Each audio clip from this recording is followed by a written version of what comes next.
I want to use a familiar illustration to show in what way we ignore. You see here a figure which is apparently, as you look at it, two faces in profile about to kiss each other. Now, if we draw back a little from those two faces, we can see on the white area in between them the form of a cup.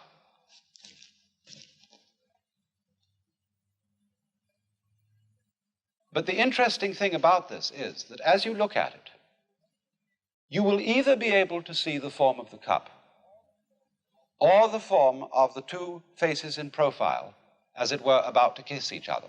You can alternate them between them very rapidly, but you will not be able to see them both that way at the same time. In other words, either the white must be the background and the black the figure on the ground, or else the black must be the background and the white cup showing up on it. And so in this way, we are unable to see really, we can think it. After a while, we can get accustomed to the idea that the figure and the ground, the black and the white, are mutually necessary to each other. In that figure that I showed you, you could say both the cup with the stem and the two faces are there. But our ideas about them, our concepts, are mutually exclusive, and we cannot see them both at the same time.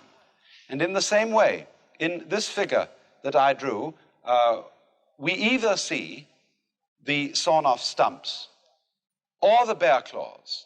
It's difficult to see this figure both ways at the same time. And so, also, just as we see one and not the other, so we identify ourselves. After all, when you're looking at the white figure in that illustration, which is the cup, you, as it were, identify with the cup. When you look at the two faces, you identify with the profile.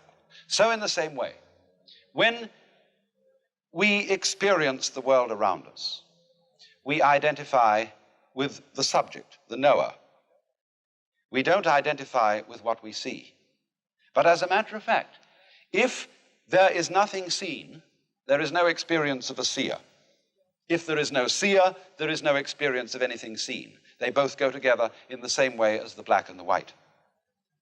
And this idea that the yes and the no, the black and the white, the inside of a class, say we draw a square as representing fundamentally the idea of class.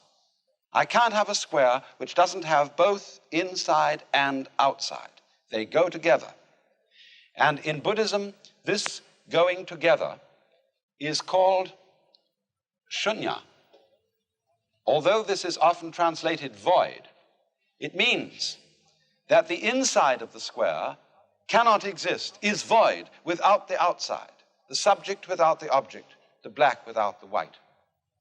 And this, of course, is represented in this fundamental Chinese figure of the yang, or the positive principle, and the yin, or the negative principle, like two fishes, constantly circulating, going round and round and round and round in the alternations of life.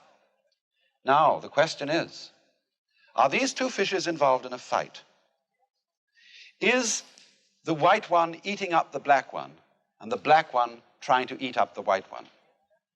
If that is the situation, then, of course, life is fundamentally nothing but a grim contest. If this one up here is the good fellow and this one is the bad fellow, if this is order and this is chaos, then a fight goes on between them.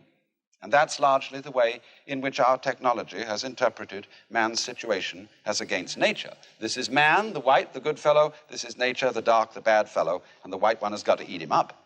But what happens if the white fish succeeds in eating up the dark fish? The white fish disappears as well as the dark one, because the white one is only there in relation to the dark. So then, if these two fishes, as it were, wake up, if this one wakes up and this one wakes up, which is called awakening in Buddhism, they realize they're one. In other words, they go together. They're inseparable from each other. And this realization is that experience, which is called in Zen Satori, or in Buddhism, Bodhi awakening. This sudden dawning on our consciousness that life is not really a contest to make yes triumph over no, to make the positive triumph over the negative. The two sides go together. And then one sees in this strange way that underlying all that is negative in the world, all that is in a way painful and evil, there is a kind of necessity to it. It goes with the good. It is necessary for the good. Disorder is necessary for the manifestation of order, just as you must have, say, a black background to show up a light figure. And then when one sees that, a profound transformation takes place in one's attitude to the world. That is to say, instead of looking upon life as a contest, it becomes a dance, it becomes a game. One doesn't withdraw from it, one doesn't stop living, but one goes into the game so that these revolving fishes are no longer trying to eat each other, but they're just going around dancing, having the biggest fun in the world. So then, must we have fixed in our minds the idea that all the forms and patterns of nature are simply methods of attack or defense, that they're devices for camouflage, that they're simply lures for sexual attraction or other utilitarian purposes? Or can we see in them a dance, a joyous cosmology?